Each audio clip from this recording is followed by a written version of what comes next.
हो हो हो हो आलो आलो हा. काय ग हा प्रसंग ओढवला प्रमिलावर? सगळं कसं अचानक झालं नाही. 5 मिनिटात सगळं आटपलं. हार्ट अटॅक होता म्हणे. बिचारी प्रमिला. आजपर्यंत बाहेरची सगळी कामं तिचे मिस्टर करायचे. तिला काहीही बघावं लागायचं नाही. आता तिच्या घरी 2 मुलं आहेत ना ग. मुलगी अजून शिकते. मुलगा आता नोकरी बघतोय. म्हणजे तसं काळजी करण्याचं काही कारण नाहीये. घर आहेच आणि बँकेत पैसे असतीलच नाही का. हो ग, मागच्या महिन्याभरात ती फारच गोंधळली होती. कधी बँकेत एकटी गेलीच नाही ना. आणि आता आपण तिथे गेलो तेव्हा कळतंय की तिचं काहीतरी एक नॉमिनेशन वगैरे होतं. म्हणजे कुठला तरी एक फॉर्म भरला तर पैसे मिळू शकतात, पण लगेच काही तिला पैसे वापरायला मिळत नाहीये. आणि ती कधी बँकेत एकटी गेलीच नाही, म्हणून तिला सारखी कोणाची ना कोणाची मदत लागते ग. अगं, ते बँकेचे काही लोक सांगत होते की नॉमिनी हा पैशाचा मालक नसतो म्हणे, तर नॉमिनी हा पैशाचा विश्वस्त असतो. आता ही काय भानगड आहे? मी म्हणते नवरा गेल्यावर त्याचे पैसे बायकोला मिळणार नाही तर कोणाला मिळणार? पण हे काहीतरी नवीनच ऐकतेय मी. जाऊ दे ग, निदान घर तरी आहे डोक्यावर. हे काय कमी? आता नवऱ्यानंतर ते तिलाच मिळणार ना. पण मला असं कळलंय की तिला घराची कागदपत्र काही सापडत नाहीये. ती काय ग, घराला लागतात ती काय लागतात कोणाला माहिती. हे काय म्हणजे तुम्हा सगळ्यांना काही माहीतच नाहीये का यातलं? अरे आता त्या प्रमिला मावशीच्या मुलीने काय करायचं? तिला कॉलेजची फी भरायची असेल. अगं आई, ती माझी मैत्रीण आहे. आणि बघ, आता मी लॉचा अभ्यास करते. मी ना तुमच्यासाठी ह्या प्रमिला मावशी सगळ्या प्रश्नाची उत्तरं ना ChatGPT वरून काढून आणते. ते प्रिंट आउट घेते आणि तुम्हाला सगळ्यांना समजावून सांगते. हे काय ग बाळानं तुमचं चाललंय? काय ते लवकर करा बरं का. ही कागदपत्र हातात नसल्यामुळे गेली 15 वर्ष आम्ही सगळे भावंड एकमेकांशी भांडतोय जमिनीवरून. मला वाटलं आम्ही अडाणी म्हणून असं झालं, पण हे काय, तुम्ही सुशिक्षित असून सुद्धा तुम्ही पण तशाच. काय ते लवकर शिकून घ्या, नाही तर सगळं आयुष्य कोर्ट कचेऱ्या करण्यात जातं. अगं, मी तर असं ऐकलं की काल ना ती म्हणे सोसायटी ऑफिसमध्ये गेली होती आणि तिथे तिला असं सांगण्यात आलं की तिच्या फ्लॅटचं काय ते नॉमिनेशन असतं ना, तेच केलेलं नाहीये आणि म्हणून तिला खूप कागदपत्र द्यावे लागणार आहेत ऑफिसमध्ये. आणि तिला तर त्यातलं काही माहितीच नाहीये ना. आणि तिचे मिस्टर होते तेव्हा ते म्हणायचे काय माझ्यानंतर घर तुझं. पण आता बघ ना, काय ते कायदेशीर पूर्तता न केल्यामुळे तिचं काहीच काम होत नाहीये आणि ती नुसती इकडे तिकडे भटकते. अगं, तिला मदत करायची म्हटलं तरी आपल्याला कुठे काय माहितीये की आपल्या घरासाठी काय कागदपत्र लागतात ते. तुम्हाला तरी सगळ्यांना माहितीये का आपल्या घरासाठी कुठले आणि काय कागदपत्र लागतात ते? आणि हो ना, आता तर भीतीच वाटायला लागली आहे. घरी विचारणार तरी कसं? नाहीतर म्हणतील माझ्या मरणाची वाट बघते की काय. याच भानगडीमुळे आम्हाला घरात तोंड सुद्धा उघडता आलं नाही आणि ती कागदपत्र हातात नसल्यामुळे आम्ही साईच्या साई भावंड बसलो एकमेकांच्या उरावर. जराही व्यवहाराचा विचार केला नाही. आमची पिढी चुकली, पण तुम्ही सुशिक्षित आहात त्यामुळे सावध राहा गं. थांबा आता तुम्ही सगळेजण थांबा. मी तुम्हाला आता ना ChatGPT वरून काय काय कागदपत्र लागतात हे सगळं नीट समजावून सांगते. तुम्ही सगळ्यांनी आता नीट ऐकून घ्या. आणि इथे प्रमिला मावशीच्या सगळ्या प्रश्नांची उत्तरं दिलेली आहेत. आता हे बघा, ऐका नीट. बँकेच्या खात्यासाठी किंवा घरासाठी नॉमिनेशन केलेलं असलं तरी नॉमिनी हा त्या पैशांचा किंवा घराचा मालक होत नाही. कळतंय का? पहिली गोष्ट, नॉमिनी म्हणजे फक्त विश्वस्त किंवा ट्रस्टी असतो आणि त्याचे काम काय असते? पैसा किंवा घर ज्याचा तो नॉमिनी आहे ते योग्य त्या वारसदारांमध्ये वाटणे. कळते? हा झाला पहिला मुद्दा. परत नॉमिनी हा स्वतः सुद्धा एक वारसदार असू शकतो बरं का, हे पण लक्षात ठेवा. पण हे सिद्ध करण्यासाठी 3-4 प्रकार आहेत. एक तर स्वकष्टार्जित प्रॉपर्टी असल्या पैसाही तुमच्या कष्टाचा असल्यास त्या पैशाचा त्याने मृत्यूपत्र किंवा इच्छापत्र तो करू शकतो. आणि नवे ते त्याने करायलाच पाहिजे, म्हणजे सगळ्यांनीच ते करायला पाहिजे. आणि जर या इच्छापत्रात, कळतंय का तुम्हाला, जर या इच्छापत्रात लिहिलं असेल की ज्याला नॉमिनी केला आहे त्यालाच घराचा मालक पण करायचा आहे, तर मग ती घराची मालकी त्या नॉमिनीकडे जाण्यास काहीच अडचण होत नाही. आणि बरं का, बँकेच्या खात्याचे पैसे जे असते ना ते बँक नॉमिनीला लगेच देऊन टाकते. पण त्यातही बरं का, जर नॉमिनीला पैसे देण्याच्या आधी जर त्याच्यावर इतर वारसदारांनी कोर्टातर्फे काही स्टे आणला तर ते पैसे पत्र ती बँक त्या नॉमिनीला देत नाही. मग ते कोर्टाची वाट किंवा ऑर्डर त्यांना पाहावी लागते. कळते का सगळ्यांना? हा झाला पहिला मुद्दा, नॉमिनी फक्त विश्वस्त असतो. अगं, तुला ती गेल्या वर्षीची गोष्ट माहिती आहे का? त्या 15 नंबर मधल्या बाई, अगं त्यांच्या मिस्टरांनी तर इच्छापत्रात त्यांचं नाव टाकलं होतं. हा, म्हणजे पूर्ण प्रॉपर्टी त्यांच्याच नावाने केली होती. त्यांना तर वाटायचं की झालं ना आपणच मालक म्हणून त्या प्रॉपर्टीचे, आणि आपल्या मॅनेजमेंटने सुद्धा शेअर सर्टिफिकेटवर त्यांचंच नाव टाकलं होतं. पण त्या जेव्हा घर विकून मुलाकडे जायला निघाल्या तेव्हा म्हणे खूप अडचणी यायला लागल्या. म्हणजे काय, तर जे घर विकत घेणारे होते त्यांना बँकेचं लोन घ्यायचं होतं, आणि ती बँक असं म्हणत होती की ती मालक असल्याचा तिच्याकडे काय पुरावा आहे म्हणून. अरे बापरे, इच्छापत्र करून सुद्धा काही फायदा नाही, नुसतं गोंधळ ते सगळा. काही नाही ग, सगळे आपल्यालाच त्रास द्यायला येतात. बाई जर एकटी पडली की घरचे दारचे आलेच सगळे त्रास द्यायला. नक्की असंच आहे ना की आपल्याला काही कळत नाहीये. आपण कधी पडलोच नाही ना ग यामध्ये. घर एके घर आणि ऑफिस एके ऑफिस. बाहेरच्या जगात काय चाललंय कधी पाहिलंय का आपण? काय फरक आहे ग माझ्यासारख्या अडाण्यामध्ये आणि तुमच्यासारख्या फार शिकलेल्यांमध्ये? तुम्हाला एवढं आम्ही कॉलेजला घातलं, शिकवलं, पण काय तुम्ही सुद्धा आमच्यासारख्याच, काही येत नाही आणि काही कळतही नाही. चुलीत झाल्या तुमच्या टिकऱ्या. थांबा तुम्ही सगळे. हे आजी, आणि एकदम त्या डिग्र्यांवर बसू नकोस ग. करते थांब माझ्या शिक्षणाचा वापर. आता हे बघा, इथे ना सगळी प्रोसिजर लिहिलेली आहे. जरी आपले नाव इच्छापत्रात असेल तरी तेवढ्यानेच काही काम होत नाही बरं का.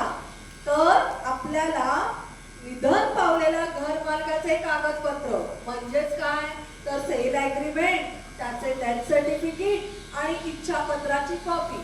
कुठले कुठले सांगितले बघा, सेल ॲग्रीमेंट, डेथ सर्टिफिकेट आणि इच्छापत्राची कॉपी. हे घेऊन आपण रजिस्ट्रारच्या ऑफिसला जावे लागते. आणि मग तिथे सर्व कागदांची छाननी केल्यावर रजिस्ट्रार ऑफिस मध्ये 2 साक्षीदार व इच्छापत्रात ज्याला घरमालक केले आहे, पण 2 साक्षीदार आणि इच्छापत्रात ज्याला घरमालक केले आहे त्या सगळ्यांच्या सहीने नवीन कागदपत्र रजिस्टर होतात. कळतंय का सगळ्यांना? हा, आणि त्यासाठी साक्षीदार आणि इच्छापत्रात ज्याला घरमालक केले आहे त्यांचे पण डॉक्युमेंट लागतात बरं का. तर काय काय लागतात? पॅन कार्ड, फोटो आणि आधार कार्ड इत्यादी गोष्टी लागतात. काय काय लागतात? आणि फोटो. आणि मग एकदा जुन्या घरमालकाकडून नवीन घरमालकाकडे ती प्रॉपर्टी ट्रान्सफर झाल्याचा डॉक्युमेंट रजिस्ट्रारच्या सही शिक्क्याने, कुणाच्या नोंदणी नाही बरं का, रजिस्ट्रारच्या सही शिक्क्याने, की मग ते आपल्याला सोसायटीच्या मॅनेजमेंटकडे दाखवावं लागतं. आणि त्यानंतरच मग, आई तू मगाशी बोललीस ते, त्यानंतरच मग शेअर सर्टिफिकेटवर तुमची शेअर होल्डर म्हणून नोंद होते. मग असे हे घर विकण्यात काही हरकत किंवा अडचण येत नाही. कळते का तुम्हा सगळ्यांना? मावशी, कळलं का तुला? अगं, पण मला एक अडचण आहे. म्हणजे आपल्या त्या 13 नंबर बिल्डिंग मधल्या बाई होत्या ना, त्यांच्या फ्लॅटचं फक्त नॉमिनेशन होतं, पण तरी सुद्धा शेअर सर्टिफिकेटवर त्यांचं नाव टाकलं. हे कसं काय? अगं हो, म्हणून तर तिला वाटलं की झालं आपण मालक. पण नंतर कळलं की तिला AGM मध्ये सुद्धा साधं बोलू सुद्धा देत नव्हते म्हणून. अगं म्हणजे काय, मॅनेजमेंटला पण काही कळत नाही? टाकलंय ना तिचं नाव शेअर सर्टिफिकेटवर, आहे ना ती ओनर आता. मग जाऊ दे का बाई, त्यापेक्षा शनाया विचार बघ तुझ्या काय ते चॅट जीपीटीला. हो मावशी, सांगते बघ. आता इथे बघ स्पष्ट लिहिले आहे की नॉमिनल हा प्रोव्हिजनल मेंबरशिप असतं, त्याला देण्यात येते. म्हणजेच काय तर टेम्पररी मेंबरशिप. तर जोपर्यंत खरा मालक म्हणजे तो काय मालक नसतो बघा, तो प्रोव्हिजनल मेंबरशिपच त्याला देण्यात येते. पण जोपर्यंत खरा मालक कोण आहे ते ठरत नाही तोपर्यंत त्याला प्रोव्हिजनल मेंबरशिप देण्यात येते. कळतंय का तुम्हाला? मग खरा मालक ठरेपर्यंत अशा मेंबरला AGM अटेंड करण्याचा अधिकार असतो बरं का, हे लक्षात घ्या. त्याला AGM अटेंड करता येते, पण तेथे आपले मत मांडण्याचा किंवा मत देण्याचा त्याला अधिकार नसतो. आणि खरं म्हणजे शेअर सर्टिफिकेटवर पण त्याला यायला नको, की त्याचं नाव जायला नको, पण एका रजिस्टरच्या नोंदमध्ये त्याची नोंद व्हायला पाहिजे. पण काही सोसायट्यांमध्ये जर हे सर्वांना मान्य असेल तर मग शेअर सर्टिफिकेटमध्ये त्याचं नाव लिहिण्यात येतं. पण त्याची नोंद ही प्रोव्हिजनल मेंबरशिप म्हणजे टेम्पररी मेंबरशिप म्हणूनच करण्यात येते. कळते का सगळ्यांना? तर शनया तू ना भरपूर माहिती दिली आहेस, तर मी तीच माहिती फक्त रिपीट करते हा. म्हणजे बघ, म्हणजे मला कळलंय का असं. म्हणजे नॉमिनेशन तर हवंच, पण त्याच्याशिवाय आणखीन 2-3 गोष्टी लागतात बरं का. तर मी थांबदास एक एक सांगते. म्हणजे नंबर 1, नॉमिनेशन हवंच, पण त्याच्याशिवाय नुसतं नॉमिनेशन असून चालत नाही. तर नंबर 2, इच्छापत्रात सुद्धा त्या वारसदाराचे नाव टाकायला हवं. नंबर 3, नुसतं इच्छापत्रात नाव टाकून चालत नाही, तर ती सगळी आवश्यक कागदपत्र घेऊन रजिस्ट्रारच्या ऑफिसमध्ये जावं लागतं आणि ती प्रॉपर्टी आपल्या नावे ट्रान्सफर करून द्यावी लागते. कळलं का? म्हणजे एवढ्या गोष्टी ना आपल्याला खूप लक्षात ठेवायला पाहिजे. बापरे, एवढं सगळं करायचं असतं हे तर माहितच नव्हतं. उगाच नाही आम्ही कोर्टाच्या वाऱ्या करतोय, वर्षानुवर्ष चाललंय, तेव्हा शहाण्या वागा. आणि समजा एखाद्याला नॉमिनेशनही केलं नसेल आणि इच्छापत्रही केलं नसेल तर मग काय होईल ग? अगं मावशी, अशा वेळी मग सगळ्या वारसदारांना कोर्टामधून सक्सेशन सर्टिफिकेट किंवा लिगल हेअरशिप किंवा वारसा हक्क हे सगळे आणावे लागते. पण त्याला बराच वेळ पैसा खर्च होतो बरं का. अगदी 1,00,000-1.25 लाखापर्यंत खर्च होतो. आणि शिवाय वकील फी घेतात ती वेगळीच बरं का. आणि वेळ पण भरमसाठ, जसं आजी बोलली खूप वर्ष, तसं वर्ष 1.5 वर्ष तर जातातच जातात. शिवाय या सगळ्यासाठी या सगळ्या वारसदारांनी एकत्र येणे, कोर्टात जाणे, त्याचे सह्या एकत्र करणे, हे सगळे प्रकार आलेच बरं का. तर म्हणून मग आणि हे सगळं झाल्यानंतर मग ही कागदपत्र आपल्या सोसायटीच्या मॅनेजमेंटला दाखव किंवा बँकेत दाखव वारसदारांना त्या मृत माणसाचे पैसे किंवा प्रॉपर्टीवर हक्क सांगता येतो. आणि अजून त्यातही ही जर प्रॉपर्टी जर सगळ्यांना मिळून पुन्हा एकाच्या नावावर करायची असेल तर मात्र उरलेल्या सगळ्यांना हक्क सोडपत्र किंवा रिलीज डीड किंवा आता आपण बक्षीस पत्र म्हणजे गिफ्ट डीड पण हे एक ऑप्शन असू शकतं. पण या सगळ्या प्रकारात भरपूर वेळ, पैसा, मनस्ताप होतो. शिवाय वारसदारांमध्ये आपापसातले संबंध पण बिघडू शकतात. त्यामुळे आता सगळ्यांनी लक्षात घ्या की इच्छापत्र हे सगळ्यांनी करायलाच पाहिजे. समजतंय का सगळ्यांना? म्हणून म्हणते, हे सगळं टाळायचं असेल तर शहाण्या व्हा आणि कायद्याने काय ते करा. पुढच्या पिढीला त्रास नको. एक बरं आहे बाई, आपण काय घरातच असतो, आपल्याला काय करायचंय ते इच्छापत्र का काय काय. असं नाहीये, आपलं स्त्रीधन असतं ना त्याचंही करता येतं म्हणे इच्छापत्र. म्हणजे असं मला कळलंय खरं खोटं काय माहित नाही, आपल्याला माहित नाही ग, पण शण्याला माहित आहे ना. सांग ग शनया. हो, मावशी बरोबर बोलतीये.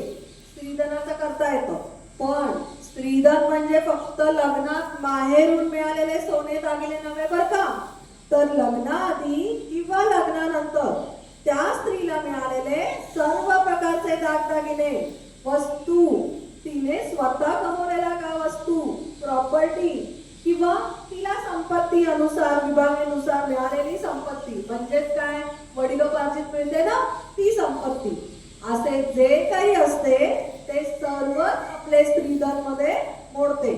आणि बर का, या स्त्रीधनावर त्या स्त्रीचाच फक्त अधिकार असतो आणि त्याचे इच्छापत्र हे तिनेच करणं अपेक्षित असतं, कळतंय का.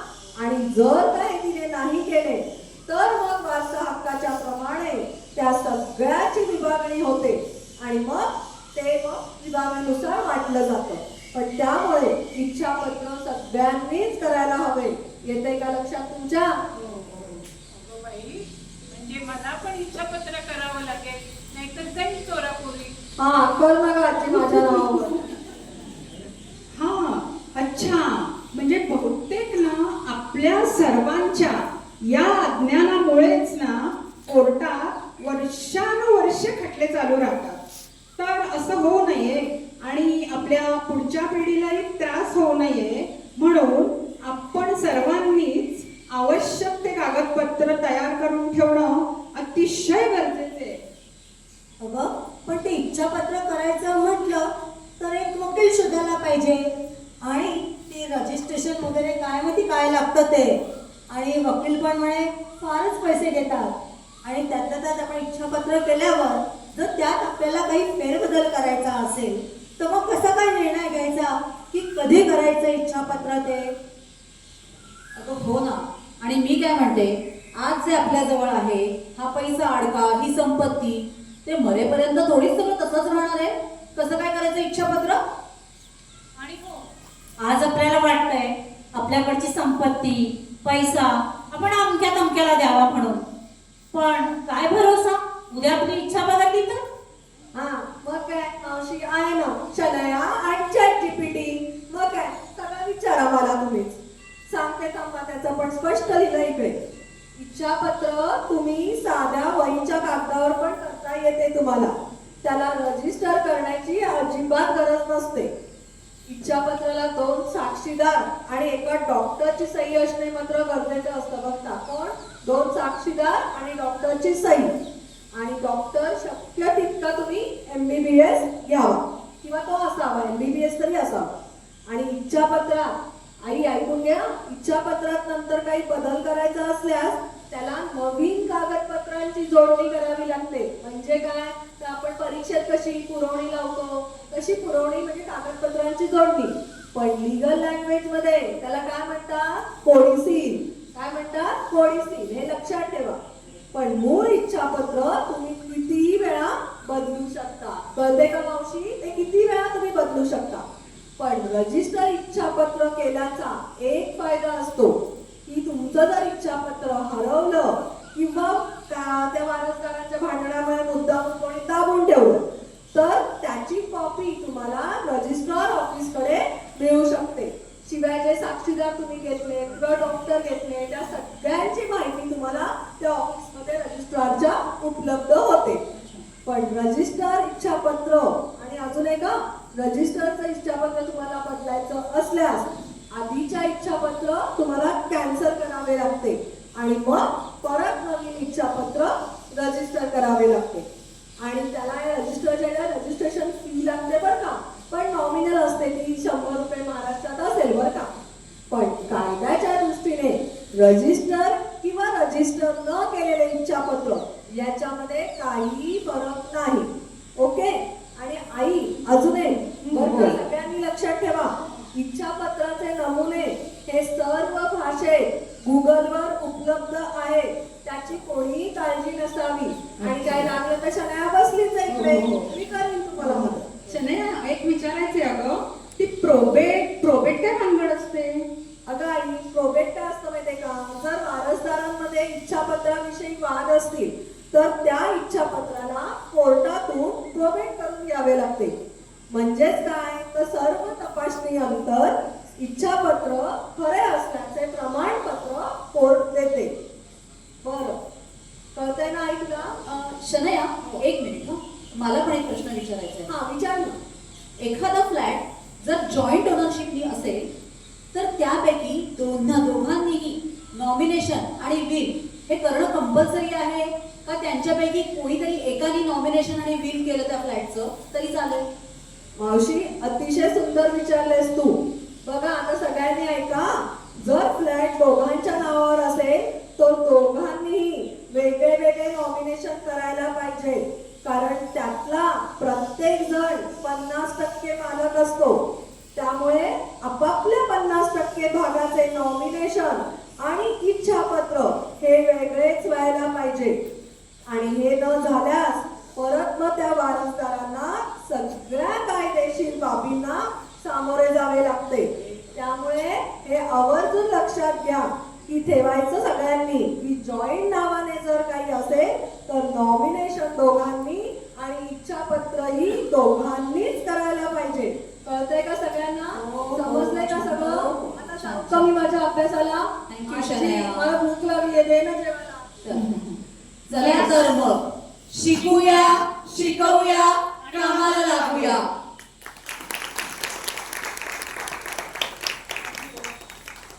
रचना गुंडे. वर्षा जडे. मी पूजा जोशी. मी वंदना कोंडे. साक्षी गुप्ते.